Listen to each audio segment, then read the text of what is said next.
कहो खुदा से मेरी मुश्किलें बड़ी हैं, ये मुश्किलों से कह दो मेरा खुदा बड़ा है, मेरा खुदा बड़ा है, मेरा खुदा बड़ा है।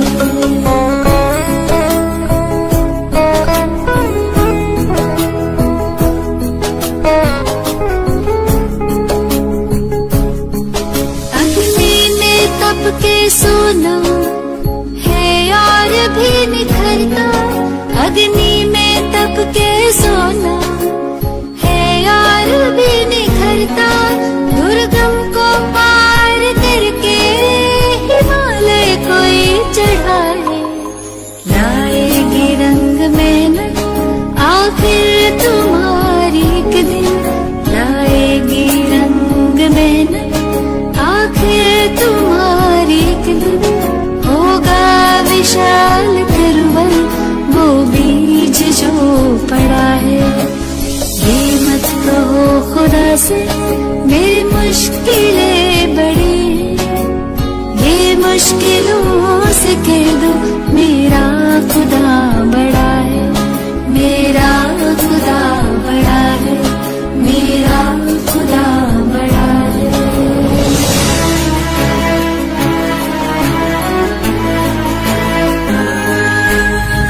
सर्व शक्तियों से जब साथ है हमारे, वो सर्व शक्तियों से जब साथ है हमारे, हर काम उसके रहते हर रिज़्क़ हुआ पड़ा है, कभी हारना ना हिम्मत का कदम बढ़ाओ, कभी हारना ना हिम्मत का कदम बढ़ाओ, हजारों कदम बढ़ाने वो सामने खड़ा है। ये मत कहो खुदा से मेरी मुश्किलें बड़ी हैं, ये मुश्किलों से कह दो मेरा खुदा बड़ा है, ये मुश्किलों से कह दो मेरा खुदा बड़ा है, मेरा खुदा बड़ा है, मेरा खुदा बड़ा है, मेरा खुदा बड़ा है। बंदी छोड़ सतगुरु रामपाल जी महाराज जी की जय हो। परमेश्वर की सभी प्यारी आत्माओं को दास का सत्साई।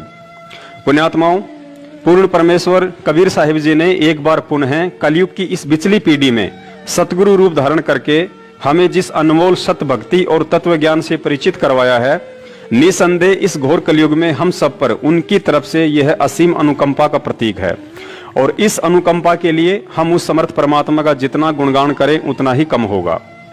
सतगुरु आशीर्वाद से आज हम रक्षा मंत्र के सरलार्थ को समझने की कोशिश करते हैं।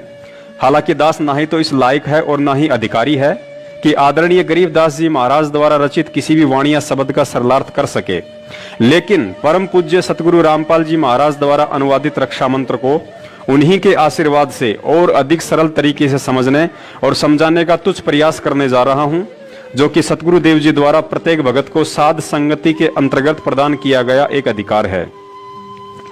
पुण्यात्माओं, असुर निकंदन रमैनी के अंत में 8 पंक्तियों का एक रक्षा मंत्र लिखा हुआ है, जिसमें लिखा है, सतगुरु शरण शरण आई, शरण गए कछु बहने व्यापे, काल जाल भय मिट जाई, रोग शोक जल शिखर न व्यापे, सम्मुख ना ठहराई, जय रगनी तन निकट न आवे, दूरी जात रे गाई, वीर बताल बान न लागे, जम के कोट ढाई, 98 पूर्ण मुठ न लागे, उल्ट तई दर खाई, कह कबीर सोई पावे, सुध शब्द मिल जाई, कह कबीर हम जम दल पेला, सतगुरु लाख दुहाई, बैर करे सोए दुख पावे, सुरत शब्द दुहाई, कहे कबीर हम जम दल पेला, सतगुरु लाख दुहाई। पुण्यात्माओं, रक्षा मंत्र वाली ये 8 पंक्तियां उस वास्तविक रक्षा मंत्र की महिमा का गुणगान है जो एक भगत की पल पल रक्षा करता है। कहने का मतलब ये है कि मुसीबत या संकट के समय भगत की रक्षा ये 8 पंक्तियां पढ़ने या बोलने से नहीं होगी, बल्कि उस वास्तविक रक्षा मंत्र के जाप और भक्ति क्रियाओं को सुचारू रूप से करते रहने से होगी, जिसके विषय में ये 8 पंक्तियां केवल जानकारी दे रही हैं। इस बात को और अधिक गहराई से समझने के लिए हमें नित्य नियम का सहारा लेना पड़ेगा। जिस प्रकार हम सुबह का नित्य नियम करते हैं और नित्य नियम करते समय सबसे पहले मंगलाचरण पढ़ते हैं, फिर उसके तुरंत बाद मंत्र लिखा हुआ आता है, जिसमें परम पूज्य सतगुरुदेव जी हमें पढ़ाते हैं। मंत्र अनाहत मंत्र, शुभ सलाहत मंत्र, अजोख मंत्र, बेसुन मंत्र, निर्वाण मंत्र थीर है। आदि मंत्र, युगादि मंत्र, भंगी मंत्र, सदा सत्संगी मंत्र, लौलीन मंत्र गैर गंभीर है। सोहम सुभान मंत्र, अगम अनुराग मंत्र, निर्भय अडोल मंत्र, निर्गुण निर्बंध मंत्र, निश्चल मंत्र नहीं गैबी गुलजार मंत्र, निर्भय निर्धार मंत्र, सुमर सुकृत मंत्र, अगमी अबंच मंत्र, अगली मंत्र पदलम फराक मंत्र, बिन सुनाम लाभ मंत्र, जन्मल जहूर मंत्र, सर्वम भरपूर मंत्र, सैलान मंत्र निरंकार गर्क मंत्र, तेज पुंज बरक मंत्र, अदली अबंध मंत्र, अजपा निसंत मंत्र, अवगत नाद मंत्र, दिल में दीदार वाणी विनोद मंत्र, आनंद सोध मंत्र, खुर्सी करार मंत्र, अनभय उचार मंत्र, उर्वल मंत्र पदल साहिब सतराम मंत्र, सायनी काम मंत्र, भारत प्रकाश मंत्र, हीरंबर उल्लास मंत्र, मोले मलार मंत्र, साहिब सतराम मंत्र, सायनी काम मंत्र, भारत प्रकाश मंत्र, हीरंबर उल्लास मंत्र, मोले मलार मंत्र।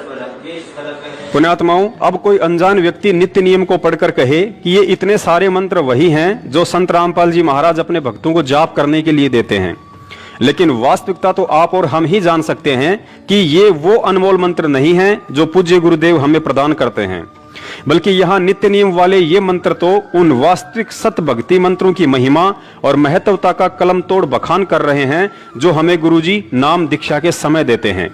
यहाँ सिर्फ आदरणीय गरीबदास जी महाराज जी ने हम तुच्छ बुद्धि जीवों को समझाने की कोशिश की है कि हे पुण्यात्माओं, तुम्हें सतगुरुदेव द्वारा जो प्रथम मंत्र और सतनाम दिया जाता है, तुम इन मंत्रों को ऐसे ही मत जानना। ये वो अनमोल मंत्र हैं जो युगों युगांतर बाद कुछ ही सौभाग्यशाली आत्माओं को प्राप्त होते हैं।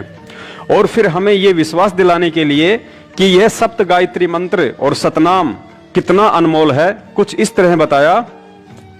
अनाहद मंत्र अर्थात नाम दीक्षा के वक्त सतगुरु हमें जो मंत्र देते हैं उसकी कोई अनाहद यानी सीमा नहीं है, चाहे कितना ही जाप क्यों ना करो। सुख सलाहद मंत्र अर्थात यह अनमोल मंत्र सदैव सुख प्रदान करने वाला है।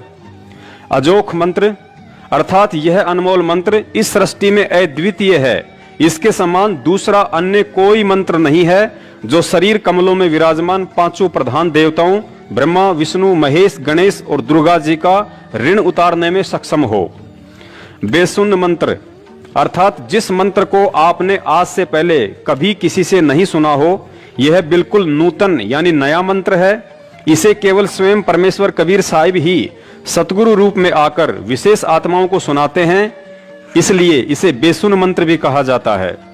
निर्वाण मंत्र थीर है अर्थात इस मंत्र के जाप से थीर यानी स्थायी और निर्वाण यानी मोक्ष प्राप्त हो जाता है।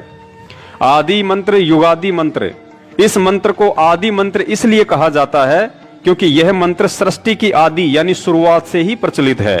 और युगादि मंत्र इसलिए कहा जाता है क्योंकि प्रत्येक युग की आदि यानी शुरुआत में परमेश्वर कबीर साहिब जी सतगुरु रूप में आकर अपनी आत्माओं को यह मंत्र प्रदान करते हैं। अचल अभंगी मंत्र अर्थात यह मंत्र अचल है, स्थायी है, इसमें कभी भी परिवर्तन नहीं होता है। और अभंगी इसलिए है क्योंकि यह कभी भी भंग यानी खंड नहीं होता है। सोहम सुभान मंत्र अर्थात आदरणीय गरीबदास जी महाराज जी ने बताया कि यह सोहम नाम का मंत्र विशेष कल्याणकारी मंत्र है।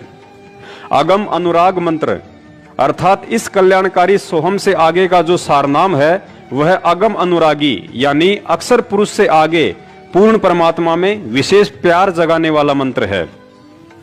निर्भय अडोल मंत्र अर्थात यह मंत्र जीव को निर्भय बनाता है तथा अडोल यानी कि जीव को भक्ति मार्ग से डगमग नहीं होने देता है। इस वास्तविक भक्ति मंत्र की प्राप्ति के पश्चात जीव को अनेकों चमत्कार होते हैं, जिस कारण साधक दृढ़ रहता है। निर्गुण निर्बंध मंत्र निश्चल मंत्र नेक है। निर्गुण अर्थात दिखने में व्यक्ति को लगता है जैसे यह कोई नकली मंत्र है, लेकिन यह तो निर्बंध अर्थात काल का बंधन समाप्त करने वाला और सत्य लोक में निश्चल यानी कि स्थायित्व प्रदान करने वाला नेक अर्थात शुभ मंत्र है। गैबी गुलजार मंत्र अर्थात सत भक्ति का यह गैबी गुलजार यानी कि गुप्त मंत्र है, जो विशेष आत्माओं को स्वयं परमेश्वर ही आकर बताते हैं। निर्भय निराधार मंत्र, निराधार अर्थात जिस साधक का सब कुछ लूट चुका हो, जिसका कोई आधार यानी सहारा ना बचा हो, उस साधक को यह मंत्र हिम्मत, हौसला और लाभ देकर निर्भय बनाता है। सुमृत सुकृत मंत्र अर्थात जो इस नाम का सुमरन करते हैं उनके सभी कार्य सिद्ध होते हैं। अग्नि अबंध मंत्र अर्थात जो इस मंत्र का जाप करते हैं वे अग्नि अर्थात गम रहित होकर मुक्त हो जाते हैं। अदली मंत्र अलेख है। अदली अर्थात यह न्यायकारी मंत्र है जो पूर्ण परमेश्वर द्वारा न्याय करके अर्थात दूध और पानी को छानकर यानी निर्णय करके दिया गया मंत्र है। और अलेख का मतलब है कि यह मंत्र चारों वेदों में ना होकर केवल परमेश्वर के तत्व ज्ञान में ही है। अतः प्रचलित चारों वेदों में कहीं भी इसका लेख ना होने के कारण इसे अलेख मंत्र भी कहा गया है। फजलम फराक मंत्र अर्थात पूर्ण परमात्मा कबीर साहिब जी द्वारा दिया गया यह मंत्र साधक को परमात्मा के फजल अर्थात रहम के काबिल बनाता है। और फराक यानी कि इस मंत्र के जाप से साधक का परमात्मा से अटूट प्रेम हो जाता है। बिन रसना गुणलाप मंत्र अर्थात इस सतनाम मंत्र का बिना जिव्या हिलाए जाप करना होता है। अर्थात यह मंत्र श्वास श्वास के माध्यम से साधक को परमात्मा के गुणों की याद दिलाता है। झिलमिल जहूर मंत्र अर्थात यह मंत्र साधक को परमात्मा का वह झिलमिल करता हुआ प्रकाशमय लोक प्राप्त करवाता है, जिसमें झिलमिल झिलमिल रोशनी का जहूर अर्थात नजारा है। सर्वंग भरपूर मंत्र अर्थात यह मंत्र उस सर्वंग परमात्मा की याद दिलाता है जिसकी शक्ति सृष्टि के कण कण में व्याप्त है। सैलान मंत्र सार है अर्थात जो साधना परमेश्वर कबीर साहिब जी ने बताई है उस साधना के मंत्र सर्व सुखदायक व वास्तविक हैं।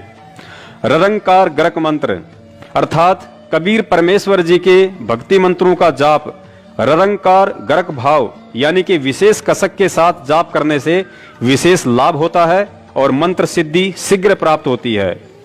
तेज पुंज परख मंत्र अर्थात इन मंत्रों का जाप परमात्मा को पहचानने के लिए करें, क्योंकि प्रकाश ज्योति निरंजन का भी है, प्रकाश अक्षर पुरुष का भी है और प्रकाश पूर्ण परमेश्वर कबीर साहिब जी का भी है। लेकिन जो मंत्र कबीर परमात्मा ने हमें दिया है उसके जाप से अन्य प्रभुओं का प्रकाश अर्थात उनकी समर्थता फीकी नजर आने लगेगी। इससे पहचान होती है कि कहीं हम गलती से काल को भगवान मानकर उसके जाल में तो नहीं फंस रहे हैं। अदली अबंध मंत्र अजप्पा निसंद मंत्र अर्थात यह न्यायकारी मंत्र सभी बंधनों से छुड़वाने वाला है। इस सतनाम मंत्र का जाप श्वास श्वास से होता है। अविगत अनाहद मंत्र आनंद असोद मंत्र अर्थात एक मंत्र यह भी है कि भगत सबको प्यार से बोले, मधुर वचन कहे, इसमें स्वयं को भी सुख व आनंद का अनुभव होता है तथा दूसरे भी खुश रहते हैं। खुर्सी करार मंत्र अर्थात यह मंत्र मां के गर्भ में परमात्मा से किया गया सच्चा वादा याद दिलाने वाला है।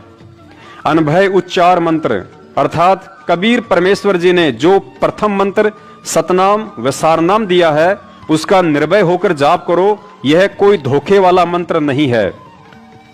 उज्जवल मंत्र अलेख है अर्थात यह मंत्र आपके जीवन को अंधकार से उजाले में ले जाने वाला उज्जवल मंत्र है।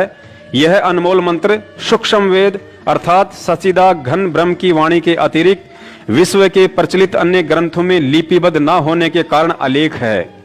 साहिब सतराम मंत्र शाही निकाम मंत्र अर्थात यह सतमंत्र अविनाशी परमात्मा का है जो निकाम अर्थात निस्वार्थ भाव से हमारे लिए यहाँ आते हैं।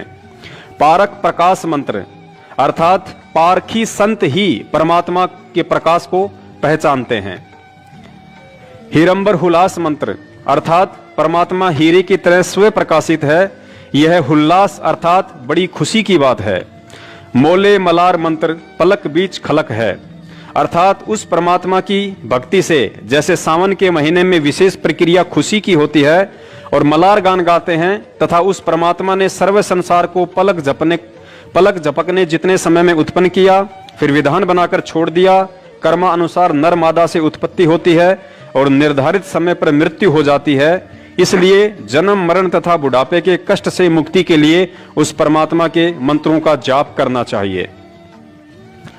तो पुण्यात्माओं, अब आप जी को भली बाती समझ में आ गया होगा कि जिस तरह नित्य नियम में मंगलाचरण के बाद उपरोक्त लिखे हुए मंत्र वास्तविक भक्ति साधना के मंत्र ना होकर सतगुरु देव जी द्वारा नाम दीक्षा के समय दिए जाने वाले मंत्रों की यथार्थ जानकारी और उनकी महिमा का गुणगान है, ठीक उसी तरह असुर निकंदन रमणी के अंत में लिखी रक्षा मंत्र वाली ये 8 पंक्तियां भी मुसीबत के समय में जाप करने का कोई मंत्र नहीं, बल्कि गुरुजी द्वारा बताया गया रक्षा कवच अर्थात प्रथम मंत्र सतनाम, सारनाम, 5 यज्ञ और 3 समय की आरती की तरफ एक इशारा है कि सच्चे सतगुरु से नाम प्राप्त होने के बाद यदि हम मर्यादित होकर भक्ति करेंगे तो वह परमात्मा हर संकट से भगत की रक्षा करता है, जैसे कि इस रक्षा मंत्र में लिखा हुआ है। सतगुरु शरण शरणाई, शरण गए कछु भय नहीं व्यापे, काल जाल भय मिट जाही। अर्थात सच्चे सतगुरु जो कि स्वयं पूर्ण परमेश्वर कबीर साहेब जी ही होते हैं, उनकी शरण में आने के बाद भगत को किसी भी तरह का भय अपने दिलो दिमाग से निकाल देना चाहिए, क्योंकि मर्यादित भक्ति साधना करने वाले भगत को सतगुरु देव अपने आशीर्वाद का कवच पहना देते हैं, जिसे काल भगवान के द्वारा भेद पाना मुश्किल ही नहीं बल्कि नामुमकिन होता है। पुण्यात्माओं, हमें यहाँ इस बात को गहनता से समझना पड़ेगा कि सतगुरु की शरण में रहने का मतलब क्या है। हम रोज सुबह सुबह नित्य नियम में पढ़ते हैं कि ताते सतगुरु शरणा लीजे, कपट भाव जिन दूर करीजे। अर्थात सतगुरु से नाम उपदेश लेने के बावजूद भी ऐसे व्यक्ति को उनकी शरण में नहीं कहा जा सकता है जो तत्व ज्ञान समझने के बाद भी राग, द्वेष, ईर्ष्या, छल, कपट, चोरी, जारी, निंदा, चुगली और अहंकार का बोझ अपने कंधों पर लादे फिरता है। ऐसे व्यक्ति के साथ यदि कोई दुर्घटना होती है तो अनजान लोग भले ही यह बात कहें कि यह व्यक्ति तो संत रामपाल जी महाराज जी की शरण में था, फिर भी संकट के समय इसकी रक्षा क्यों नहीं हुई। लेकिन इस बात का निर्णय तो तत्व ज्ञान और परमेश्वर की मर्यादा ही करेंगी कि वह व्यक्ति संत रामपाल जी महाराज का शिष्य होने के बावजूद भी उनकी शरण में था या नहीं। आगे लिखा है, रोग शोग छल छिद्र न व्यापे, सन्मुख न ठहराई। अर्थात सतगुरु की शरण प्राप्त भगत या भक्तमती को कोई भी ला इलाज रोग पीड़ा नहीं दे पाएगा। भगत को कोई भी ऐसा दुख नहीं आ सकता जो उसके भक्ति मार्ग में बाधा बन जाए। हालांकि यहाँ पर पवित्र गीता जी के अध्याय नंबर 18 के श्लोक नंबर 38 को भी नहीं भूलना चाहिए, जिसमें परमात्मा का विधान है कि भगत का शुरुआती जीवन दुखमय होता है और अंत सुखमय, लेकिन वे कष्ट शारीरिक नहीं बल्कि सामाजिक होंगे और उन कष्टों का सामना करते वक्त भगत में उल्टी दृढ़ता और भगवान पर अधिक विश्वास पैदा होता है। उदाहरण के लिए जैसे आपके परिवार, रिश्तेदार और समाज द्वारा आपका बहिष्कार करना, क्योंकि तत्व ज्ञान युक्त शास्त्र अनुकूल भक्ति आपको सांसारिक और परंपरागत लोक वेद पर आधारित क्रियाओं और भक्ति से अलग करती है, जो उन लोगों को रास नहीं आएगा तथा काल प्रेरणा से साधक का विरोध शुरू हो जाता है।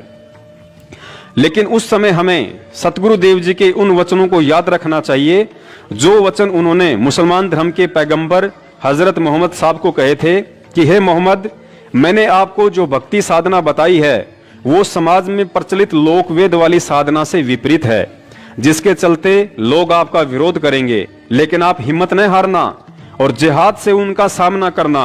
अर्थात जिहाद से मतलब है कि मैंने आपको जो तत्व ज्ञान दिया है उसको आधार बनाकर उनका सामना करना, उन्हें प्रेम पूर्वक समझाने की कोशिश करना।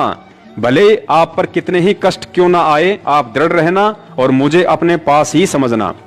अतः पुण्यात्माओं, सत भक्ति में भगत पर संकट और दुख अवश्य आते हैं, लेकिन ऊपर आप जी ने समझ लिया होगा कि ऐसी कोई भी तकलीफ परमात्मा नहीं आने देते हैं जिसके चलते भगत का भक्ति से मनोबल टूट जाए। आगे लिखा है, जहर अग्नि तन निकट न आवे, दूरी जात रंगाई। अर्थात सतगुरु के सच्चे भगत को चाहे कोई लाख कोशिश करे, उस पर जहर और अग्नि जैसे काल के शस्त्र भी प्रहार नहीं कर सकते। और यदि प्रहार कर भी दिया तो सतगुरु के आशीर्वाद रूपी कवच में कैद भगत का बाल भी बाका नहीं हो सकता।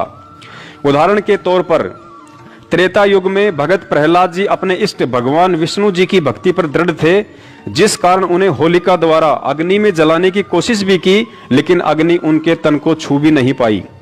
सतगुरु ने दूसरा उदाहरण मीराबाई का दिया। मीराबाई भी अपने इष्ट श्री कृष्ण जी की भक्ति पर दृढ़ थी।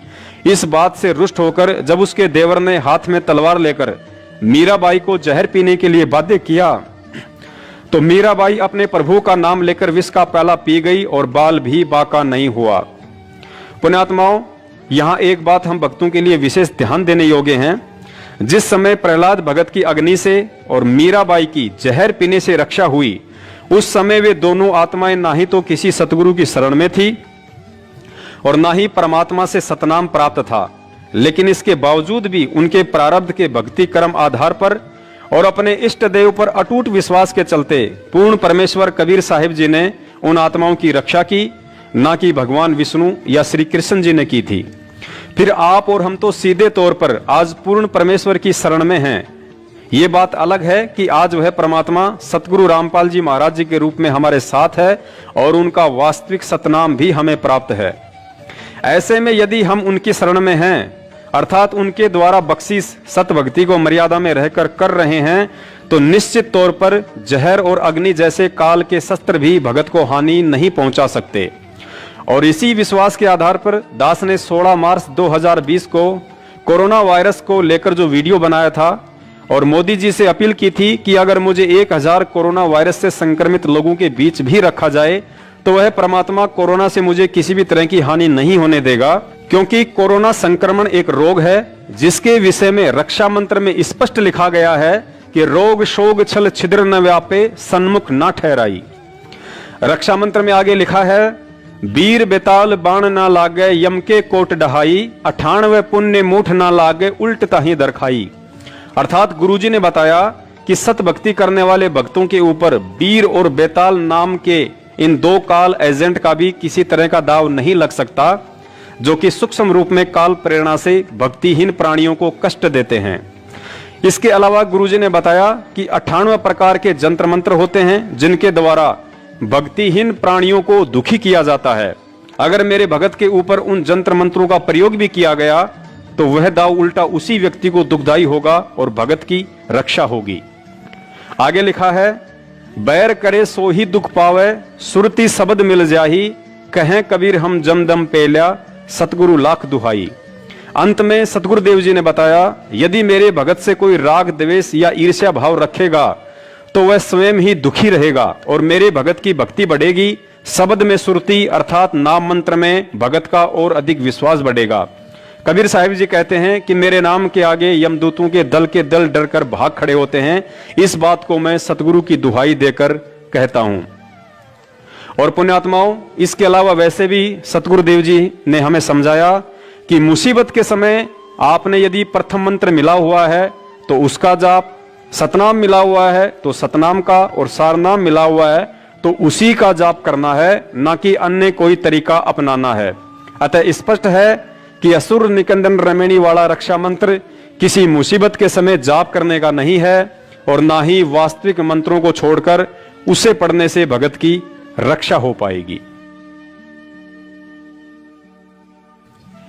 तो पुण्यात्माओं, परम पूज्य सतगुरु रामपाल जी महाराज जी के आशीर्वाद से आज हमने बहुत ही सरल तरीके से रक्षा मंत्र तथा नाम दीक्षा मंत्रों की महिमा और महत्वता के विषय में विशेष जानकारी हासिल की। किसी भी तरह की शाब्दिक या आर्थिक त्रुटि के लिए दास सतगुरुदेव जी से क्षमा प्रार्थी है। दास का अगला वीडियो आगामी 8 सितंबर 2020 को आने वाले सतगुरु प्रगट दिवस को लेकर होगा।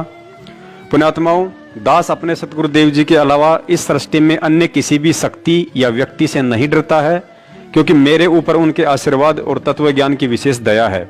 दया आप सब पर भी है, लेकिन भक्ति में सारा दारमदार विश्वास पर टिका होता है।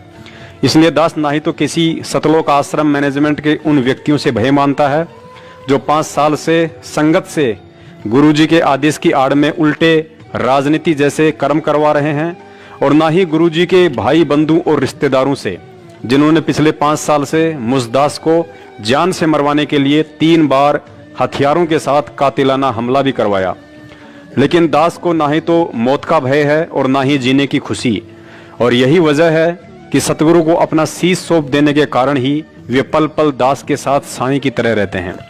आप इन वीडियो को देखें या ना देखें, इन्हें आगे शेयर करें या ना करें, लेकिन दास तत्व ज्ञान आधार से अपना शिष्य धर्म निभाता आ रहा है और निभाता रहेगा। सत साहिब बंदी छोड़ सतगुरु रामपाल जी महाराज की जय हो।